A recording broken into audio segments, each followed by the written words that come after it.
నిజామాబాద్ జిల్లా ప్రజలకు నమస్కారం. ఈరోజు సాయంత్రం నిజామాబాద్ జిల్లాలో ఆర్మూర్ నియోజకవర్గంలోని ఆర్మూర్ నుంచి ఆలూరు నుంచి ఆర్మూర్ పట్టణం వరకు మరి కాంగ్రెస్ ఇన్ఛార్జ్ మీనాక్షి నటరాజన్ గారు పాదయాత్ర కార్యక్రమం పెట్టినారట. రేపు శ్రమదానం అని అట్లాగేదో పెట్టినారట. చాలా ఆశ్చర్యంగా ఉంది. అంటే ఈ కాంగ్రెస్ ప్రభుత్వం వారు ఇచ్చిన 6 గ్యారెంటీలుగా ఏ ఒక్కటి కూడా సక్రమంగా అమలు చేయలేదు. ఇవాళ ఈ ముఖ్యమంత్రి రేవంత్ రెడ్డి గారు తెలంగాణ ప్రజల యొక్క విశ్వాసాన్ని కోల్పోయినారు. ఇవాళ ఆయన మీద నమ్మకం పోయింది. ప్రజలంతా ఇవాళ కాంగ్రెస్ పార్టీని, ముఖ్యమంత్రి రేవంత్ రెడ్డి గారిని అసహ్యించుకుంటున్నారు. ఈ సందర్భంలో మీనాక్షి నటరాజన్ గారు అసలు ఆర్మూరులో పాదయాత్ర ఎందుకు చేస్తున్నారో అర్థం కావట్లేదు. ఏమైనా హామీలు అమలు చేసినామా? ప్రజలకు మీరు ఏం చేసిండ్రు? మీరు చెప్పింది ఏంది? ఇప్పుడు మటుకు ఒక్క హామీలన్నా సక్రమంగా అమలు చేసినారా? ఎందుకు మీరు పాదయాత్ర చేస్తున్నారు? ఇది మీరు ఆర్మూర్ ప్రజలకు కావచ్చు, నిజామాబాద్ జిల్లా ప్రజలకు మీ పాదయాత్రలో సమాధానం చెప్పవలసిన అవసరం ఉన్నది. మీనాక్షి నటరాజన్ గారు అట్లనే పిసిసి అధ్యక్షుడు మహేష్ కుమార్ గౌడ్ గారికి కూడా సమాధానం చెప్పాల్సిన అవసరం ఉన్నది జిల్లా ప్రజలకు. ఇది ఎందుకంటే ఇవాళ ముఖ్యమంత్రి రేవంత్ రెడ్డి గారిని నమ్మట్లేదు ప్రజలు. కాబట్టి ముఖ్యమంత్రి రేవంత్ రెడ్డి గారి పేరు చెప్పుకొని ఇవాళ రాబోయే స్థానిక సంస్థల ఎన్నికల్లో కాంగ్రెస్ పార్టీ ఓటు అడగలేని పరిస్థితుల్లో ఉన్నది. కాబట్టి ఇవాళ మీనాక్షి నటరాజన్ గారు అనే ఒక కొత్త ముఖాన్ని తెర మీదకి తెచ్చి కాంగ్రెస్ పార్టీ ప్రజల్ని మోసం చేసే ప్రయత్నం చేస్తూ ఉన్నదని నా భావన. ఎందుకంటే అసెంబ్లీ ఎన్నికలప్పుడు అప్పుడున్న పిసిసి అధ్యక్షుడు రేవంత్ రెడ్డి గారు ఆయన అడ్డగోలుగా హామీలు ఇస్తుంటే ప్రజలు నమ్ముతలేరు అని భావించి సేమ్ ఇదే టైప్లో అప్పుడు హైకమాండ్ నుంచి డిక్లరేషన్కి ఒక నాయకుడిని తీసుకొచ్చి కాంగ్రెస్ హైకమాండ్ పెద్ద నాయకులతో, ఢిల్లీ నాయకులతో చెప్పించినారు. రేవంత్ రెడ్డి చెప్తే నమ్మట్లేదని. ఒక్కసారి గుర్తు చేసుకుంటే వరంగల్లో రైతు డిక్లరేషన్ పేరు మీద సభ పెట్టినారు. దానికి ఏకంగా రాహుల్ గాంధీ గారిని తీసుకొచ్చి ఆ రైతు డిక్లరేషన్ సభలో వరంగల్లో 2 లక్షల రుణమాఫీ చేస్తామని మాట ఇచ్చినారు. అయిందా 2 లక్షల రుణమాఫీ? ఇవాళ రాష్ట్రంలో సగం మందికి అయింది, సగం మందికి కాలేదు. మన నిజామాబాద్ జిల్లాలో ఇప్పుడు మీనాక్షి నటరాజన్ గారు మీరు సమాధానం చెప్పాలి. మీరు ఏదైతే జిల్లాకు రేపు ఇవాళ వెళ్తున్నారో ఆ నిజామాబాద్ జిల్లాలో 2,03,000 మంది రుణమాఫీ కావలసిన వారు ఉంటే, రైతులు ఉంటే, కేవలం 1,00,000 మందికి మాత్రమే అయింది. ఇంకా 1,03,000 మందికి రుణమాఫీ కాలేదు. ఆ రోజు రైతు డిక్లరేషన్లో రాహుల్ గాంధీతోటే చెప్పించినారు, కానీ ఆ హామీ నెరవేరలేదు. అట్లనే 500 వడ్లకు బోనస్ అన్నారు. ఇచ్చినారా? 3 పంటలు అయిపోయినాయి. వాళ్ళు వడ్ల బోనస్ అన్ని వడ్లకు అన్నారు. మళ్ళీ సన్న వడ్లకు అని మాట మార్చిర్రు. ఆ సన్న వడ్లకు కూడా 15-20% ఇచ్చినారు, మిగతాళ్ళకి ఇవ్వలేదు. ఇవాళ మన నిజామాబాద్ జిల్లాలో నేను ఇంతకుముందు చెప్పినట్టు రుణమాఫీ పద్దు కిందనే ఇంకా 1,00,000 మందికి 2 లక్షల చొప్పున రుణమాఫీ కావాలంటే 2,000 కోట్లు నిజామాబాద్ జిల్లాలోనే మీరు బాకీ ఉన్నారు మీ కాంగ్రెస్ పార్టీ ప్రభుత్వం రైతులకు. బోనస్ విషయంలో ప్రతి పంట 8 లక్షల మెట్రిక్ టన్నుల పంట ప్రొక్యూర్ చేస్తూ ఉన్నారు మీరు. అంటే ఒక్క సీజన్కు 8 లక్షల మెట్రిక్ టన్నుల వడ్లకు క్వింటాలకు 500 చొప్పున బోనస్ లెక్క కడితే 400 కోట్లు ఇవ్వాలి ప్రతి సీజన్కు. ఇవాళ 3 సీజన్లు అయిపోయినాయి, 1,200 కోట్లు బోనస్ డబ్బులే. దాంట్లో 200 కోట్లు ఇచ్చినారు మీరు. ఇంకా 1000 కోట్లు బోనస్ కింద 500 రూపాయల వడ్ల బోనస్ పద్దు కింద నిజామాబాద్ జిల్లా రైతులకే 1000 కోట్లు మీరు బాకీ ఉన్నారు కాంగ్రెస్ పార్టీ ప్రభుత్వం. రుణమాఫీకి 2000 కోట్లు బాకీ ఉన్నారు, వడ్ల బోనస్కి 1000 కోట్ల బాకీ ఉన్నారు. అట్లనే రైతు బంధు కేసీఆర్ బిచ్చం వేసినట్టు 10,000 ఇస్తున్నాడు, అది 2 పంటలకు 5,000 ఇస్తున్నాడు, 3వ పంటకు ఎవడిస్తాడు అని అన్నాడు రేవంత్ రెడ్డి గారు. మీరు వరంగల్ డిక్లరేషన్లో కూడా మీరు చెప్పింది ఏంటంటే 15,000 రూపాయలు ప్రతి సంవత్సరం ప్రతి ఎకరానికి రైతు భరోసా ఇస్తామని చెప్పినారు మీరు. ఇప్పటికీ 4 సీజన్లు వచ్చినాయి. 4 సీజన్లో ఒక సీజన్లో కేసీఆర్ పెట్టిన డబ్బులే ఇచ్చినారు 10,000, 2,500 ఇవ్వలేదు, అంటే 5,000 ఇవ్వలేదు, 15,000 ఇస్తా అన్నారు మీరు. అట్లనే ఒక సీజన్ మొత్తం ఎగ్గొట్టినారు, ఒక సీజన్లో 4 ఎకరాల లోపలకి ఇచ్చినారు. అంటే ఇట్లా ఒక సీజన్ మొత్తం ఎగ్గొట్టింది, ఒక సీజన్ 4 ఎకరాల లోపల ఇచ్చింది, ఒక సీజన్లో మీరు మాట ఇచ్చిన ప్రకారం 15,000 ఇవ్వకుండా 10,000 ఇచ్చింది. ఈ రైతు బంధు కింద లెక్కేస్తే నిజామాబాద్ జిల్లాలోనే 5,60,000 ఎకరాలు సాగు విస్తీర్ణం ఉంది. ఇవాళ రైతు బంధు కింద దాదాపు ఇప్పుడు నేను చెప్పిన మీరు ఎగ్గొట్టింది లెక్కేస్తే 770 కోట్ల రూపాయలు రైతు బంధు కిందనే నిజామాబాద్ జిల్లా రైతులకు మీరు బాకీ ఉన్నారు. మీరు వరంగల్ డిక్లరేషన్లో రాహుల్ గాంధీతో చెప్పించిన దాని ప్రకారమే.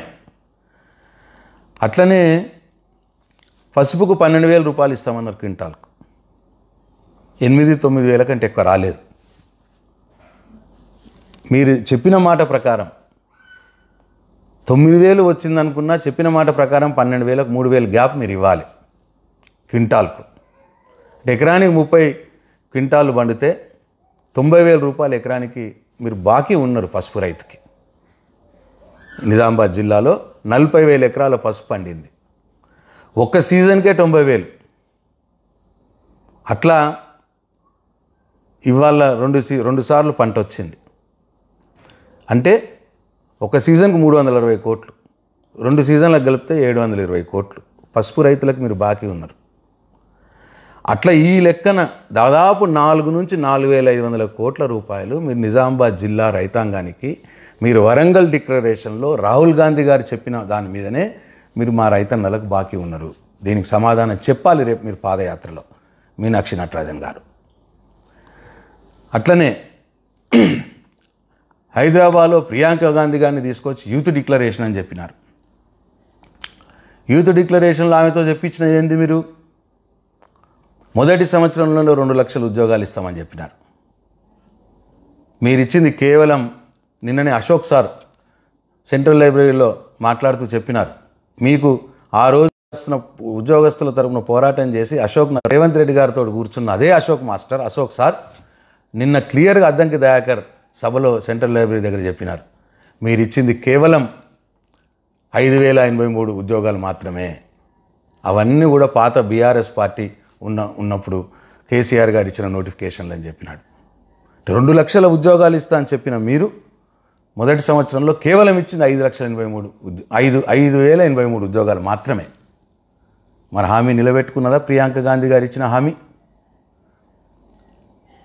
అట్లనే ఉద్యోగం ఇవ్వకపోతే 4,000 నిరుద్యోగ భృతి ఇస్తామన్నది ప్రియాంక గాంధీ గారు చెప్పినారు. యూత్ డిక్లరేషన్లో ఇచ్చినారా నిరుద్యోగ భృతి? ఉద్యోగం ఇవ్వలేని పరిస్థితుల్లో 10 లక్షల రూపాయలకు ఆర్థిక సాయం చేస్తాం బిజినెస్ చేసుకుంటే అని చెప్పినారు. ఒక్కళ్ళకన్నా ఇచ్చినారా 10 లక్షలు నిరుద్యోగికి? అట్లనే విద్యార్థులకు 5 లక్షల విద్యా భరోసా కార్డు ఇస్తామని చెప్పినారు. ల్యాప్టాప్లు కొనుక్కోవచ్చు, ఫీజులు కట్టుకోవచ్చు అని చెప్పినారు. ఇచ్చినారా ఒక్కళ్ళకన్నా 5 లక్షలు విద్యార్థులకు? 18 సంవత్సరాలు నిండిన ప్రతి అమ్మాయికి స్టూడెంట్కి స్కూటీలు ఇస్తామని చెప్పింది ప్రియాంక గాంధీ గారు యూత్ డిక్లరేషన్లో. ఇచ్చినారా స్కూటీ ఒక్కళ్ళకన్నా? మరి మీరు ప్రియాంక గాంధీ గారు ఇచ్చిన హామీ ఒకటైనా అమలైందా? సమాధానం చెప్పాలి దీనికి మీరు మీనాక్షి నటరాజన్ గారు. ఆర్మూర్లో మీరు పాదయాత్ర మొదలు పెట్టే కన్నా ఇవన్నిటికీ మీరు సమాధానం చెప్పాలి. అట్లనే కామారెడ్డిలో బీసీ డిక్లరేషన్ అని పెట్టినారు. దానికి సిద్ధిరామయ్య గారిని తీసుకొచ్చినారు, కర్ణాటక ముఖ్యమంత్రి గారిని. సిద్ధిరామయ్య గారిని తీసుకొచ్చి ఏం చెప్పినారు? 1,00,000 కోట్లు బీసీ సంక్షేమానికి ఖర్చు పెడతాం, స్కీములు కాకుండా, రెగ్యులర్ స్కీములు కాకుండా ప్రత్యేకంగా 1,00,000 కోట్లు 5 సంవత్సరాల్లో బీసీలకు ఖర్చు పెడతామని చెప్పినారు. ఇప్పుడు 20 నెలలు అయింది, సంవత్సరంన్నర అయింది. అంటే ఈ లెక్కన 30,000 కోట్లు ఇప్పటికి ఖర్చు పెట్టి ఉండాలి, స్కీములు కాకుండా బీసీలకు ప్రత్యేకంగా. పెట్టినారా? 30,000 కోట్లు ఖర్చు పెడతామని చెప్పి పెట్టుండాలి. పెట్టినారా? హామీ ఏమైంది అది? అట్లనే 42% రిజర్వేషన్లు ప్రజాప్రతినిధులకు స్థానిక సంస్థల్లో కల్పిస్తాము 6 నెలల లోపట అన్నారు. ఇప్పుడు 18 నెలలు అయింది, ఇంకా డ్రామాలు ఆడుతున్నారు. ఆర్డినెన్స్ అని ఒకసారి అంటారు, బిల్ అని ఒకసారి అంటారు, అసెంబ్లీ తీర్మానం ఒకసారి అంటారు. ఇప్పుడు మళ్ళీ కేంద్రం చేస్తలేదని కేంద్రం మీద ఎత్తేస్తున్నారు. కాలేదు 42% బీసీ రిజర్వేషన్. అట్లనే ఇంకో మాట చెప్పినారు, బీసీ డిక్లరేషన్లో సిద్ధిరామయ్య గారి నోటితోటి చెప్పించినారు, ప్రభుత్వ కాంట్రాక్టుల్లో 42% బీసీలకు ఇస్తామని చెప్పినారు. ఇచ్చినారా 42% ప్రభుత్వ కాంట్రాక్టుల్లో బీసీలకు? చూపిస్తారా? శ్వేతపత్రం విడుదల చేస్తారా? ఇట్లా అట్లనే ఈ బీసీ డిక్లరేషన్ తర్వాత చేవెళ్లలో ఎస్సీ ఎస్టీ డిక్లరేషన్ అని మల్లికార్జున ఖార్గే గారిని పిలిపించి చెప్పించినారు. ఏమన్నారు? ఎస్సీ ఎస్టీలకు 12 లక్షల రూపాయల ఆర్థిక సాయం చేస్తామన్నారు. ఒక్కళ్ళకన్నా చేసినారా? అట్లనే గవర్నమెంట్ కాంట్రాక్టుల్లో ఎస్సీలకు 18%, ఎస్టీలకు 12% రిజర్వేషన్లు ఇస్తామన్నారు గవర్నమెంట్ కాంట్రాక్ట్స్లో. ఇచ్చినారా? 1% అన్న ఒక్కళ్ళకన్నా ఇచ్చినారా? ఇట్లా చివరికి 6 గ్యారెంటీలు, అభయహస్తం, మేనిఫెస్టో విడుదల అని చెప్పి మళ్ళీ మల్లికార్జున ఖార్గే గారిని పిలిపించి పెద్ద మీటింగ్ పెట్టి మళ్ళీ చేసినారు. ఏం చెప్పినారు? ప్రతి మహిళకు 2,500 ఇస్తామని చెప్పి ఇచ్చినారు మల్లికార్జున ఖార్గే గారితో. ఇచ్చినారా? 2,500 మహిళలకు స్కీమ్ మొదలైందా? 2,000 కేసీఆర్ పెన్షన్ ఇస్తున్నాడు, అది అవ్వకు ఒకటికే ఇస్తున్నాడు. మేమొస్తే 4,000 పెన్షన్ చేస్తాం, 2,000ని అవ్వకు తాతకు ఇస్తాం, కోడలకు ఇస్తాం, బీడీ కార్మికులకు ఇస్తాం అని చెప్పినారు. ఇచ్చినారా? 4,000 పెన్షన్ మొదలైందా? ఇవన్నీ 100 రోజుల లోపలే చేస్తామన్నారు. 600 రోజులు దాటిపోయింది వాళ్ళకి. మీ మాటలు, రేవంత్ రెడ్డి మాటలు నమ్ముతలేరని రాహుల్ గాంధీ గారితో చెప్పించినారు వరంగల్ రైతు డిక్లరేషన్. అట్లనే ప్రియాంక గాంధీ గారితో చెప్పించినారు యూత్ డిక్లరేషన్. అట్లనే సిద్ధిరామయ్య గారితో చెప్పించినారు బీసీ డిక్లరేషన్ కామారెడ్డిలో. అట్లనే మళ్ళీ మల్లికార్జున ఖార్గే గారితో చెప్పించినారు చేవెళ్లలో ఎస్సీ ఎస్టీ డిక్లరేషన్. అభయహస్తం మేనిఫెస్టో విడుదల చేయించినారు మల్లికార్జున ఖార్గే గారితో. ఇప్పుడు నేను చెప్పినవన్నీ ఎందుకు చేయలేదు?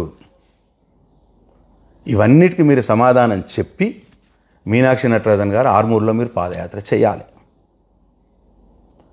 లేకపోతే మీ పాదయాత్రను విరమించుకోండి.